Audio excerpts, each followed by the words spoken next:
ഇത്തരത്തിലുള്ള കാര്യങ്ങളെ കുറിച്ച് ഒരു ധാരണയും ചുക്കും ചുണ്ണാമ്പ് പറയാത്ത ഒരുത്തനാണ് രാഹുൽ ഗാന്ധി. അതായത് ഞാൻ യോജിക്കുകയാണ്. നല്ല കുടുംബത്തിൽ പിറന്നവരാണെന്ന് തോന്നുന്നു. സംസ്കാരമല്ല ഭാഷ. കോൺഗ്രസിന്റെ മതേതര നിലപാടിലൊക്കെ വിശ്വസിച്ചുകൊണ്ട് കോൺഗ്രസിന് വോട്ട് ചെയ്തിരുന്ന കേരളത്തിൽ ഈ ചർച്ച കണ്ടുകൊണ്ടിരിക്കുന്ന കേരളത്തിലെ ഹിന്ദു വിഭാഗവും ക്രിസ്ത്യൻ വിഭാഗവും വലിയ ആശങ്കയിലാണ്.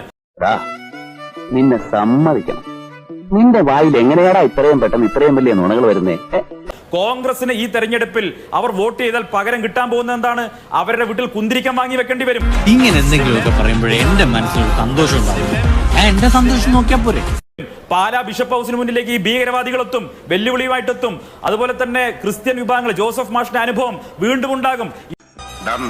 മോനെ, ലോകത്തിലെ ഏറ്റവും വൃത്തികെട്ട ക്രിമിനൽ പോലും ഇത്രയും തരംതാഴ്ന്ന പ്രവൃത്തി ചെയ്യില്ല. ഇതൊക്കെ ഇവിടുത്തെ ക്രിസ്ത്യൻ വിഭാഗത്തെയും ഹിന്ദു വിഭാഗത്തെയും ആശങ്കയിലാഴ്ത്തുന്നുണ്ട്.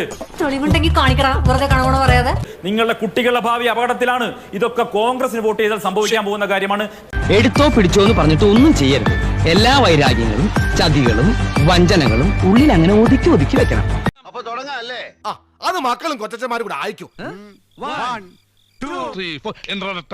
പക്ഷെ ബഹുമാന്യനായ BJP രാഷ്ട്രീയത്തിന്റെ പ്രതിനിധിയായി ഈ ചർച്ചയിൽ പങ്കെടുക്കുന്ന മാന്യൻ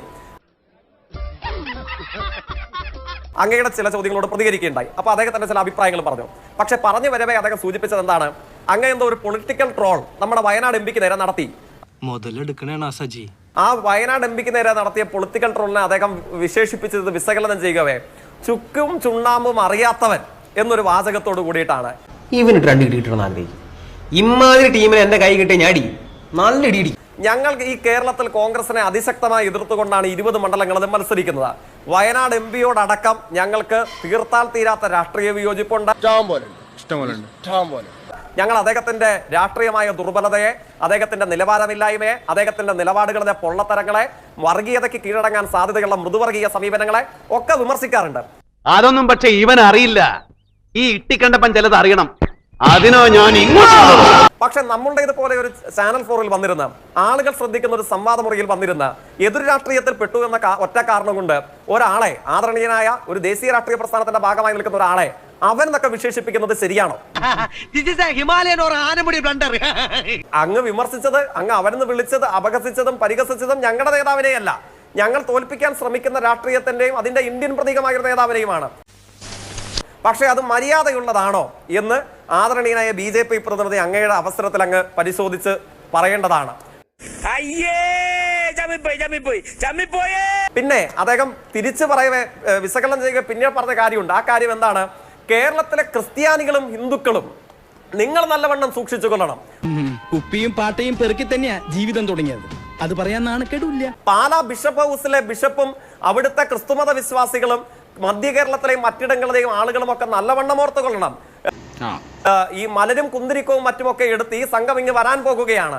അതായത് ലക്ഷണമൊത്ത ഇസ്ലാമിക വിരുദ്ധത. ഇത്രയും കാലം ഈ കാട്ടിക്കൂട്ടിയ നെറുകേടുകൾ നമ്മൾ സഹിച്ച്, പക്ഷേ ഇത് എന്റെ ചെങ്ങായിന്റെയും കുടുംബം തകർത്തിട്ട് അനക്ക് പ്രേമിക്കണം അല്ലടാ. SDPI വിരുദ്ധത പറയുന്നതിന് പകരം ആ ഒരു പ്രസ്ഥാനത്തിന്റെ മറവിൽ കേരളത്തെ മുസ്ലിങ്ങളെ ആകെ ഭീകരവാദികളായി ചാപ്പ കുത്താനുള്ള തുക്കട ശ്രമം.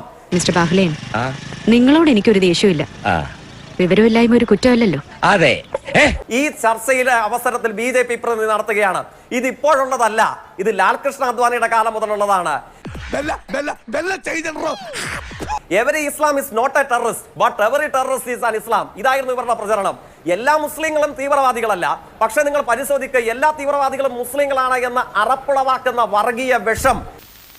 ഇപ്പോഴാണ് ഞാൻ ശ്രദ്ധിച്ചത്. എന്റെയും ചേട്ടന്റെയും ശബ്ദം ഒരുപോലെ ഇരിക്കുന്നു. കേരളത്തിലും ഇന്ത്യയിലും പ്രചരിപ്പിച്ചത് ഇക്കൂട്ടരാണ്. അതിന്റെ ഇപ്പോഴത്തെ പതിപ്പാണ് നമ്മൾ ഈ ചർച്ചയിൽ കേട്ടുകൊണ്ടിരുന്നത്. ഇവരെന്താ പറയുന്നത്? അങ്ങ് ക്രിസ്തുമത സ്നേഹം പറയുന്നു. നിങ്ങൾ ഈ ചെയ്തു കൂട്ടിയ സമീപ ദിവസങ്ങളുടെ അനുഭവങ്ങൾ ഞാൻ വിശദീകരിക്കണോ? ഞാൻ ഉത്തരേന്ത്യയിലേക്കൊന്നും പോകുന്നില്ല. അങ്ങേക്കറിയുമോ BJP പ്രതിനിധി കോഴിക്കോട് ഒളവണ്ണ? ഇയാൾക്ക് മനസ്സിലായില്ല, ശരിക്കും പറഞ്ഞു കൊടുക്ക്. അങ്ങ് മറക്കാൻ ശ്രമിച്ചാലും ഞങ്ങൾ മറന്നിട്ടില്ല. സിസ്റ്റർ കുസുമം മിഷണറീസ് ഓഫ് ചാരിറ്റിയുടെ പ്രവർത്തകയായിരുന്നു. ആദരണീയായ മദർ തെരേസയുടെ പിൻഗാമി. നിന്നോടൊന്നും പറഞ്ഞിട്ട് ഒരു കാര്യവുമില്ല. അടിച്ച് തലയോട് തകർത്ത് കോഴിക്കോട് ആശുപത്രിയിലാക്കി.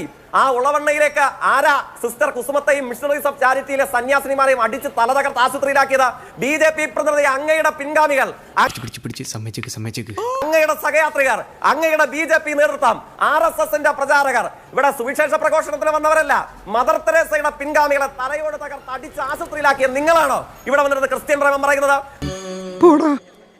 മണിപ്പൂരിൽ നഗ്നരാക്കി പെൺകുട്ടികളെ കയ്യാമം വെച്ച് പള്ളി തകർത്ത്, മിഷണറിമാരുടെ ആരാധനാലയം തകർത്ത്, കന്യാസ്ത്രീകളുടെ മഠം തകർത്ത്, ബിഷപ്പുമാരുടെ ആരാധനാ കേന്ദ്രങ്ങൾ തകർത്ത്, കല്ലിന്മേൽ കല്ല് ശേഷിക്കാതെ വംശഹത്യക്ക് നേതൃത്വം നൽകിയ നിങ്ങളാണോ കേരളത്തിൽ വന്നിട്ട് ക്രിസ്ത്യൻ സ്നേഹത്തെ സംബന്ധിച്ച് പറയുന്നത്? നമ്മളൊക്കെ മനുഷ്യരല്ലേ, പട്ടിയുടെ ബുദ്ധിയിലും കാണിക്കണ്ടേ?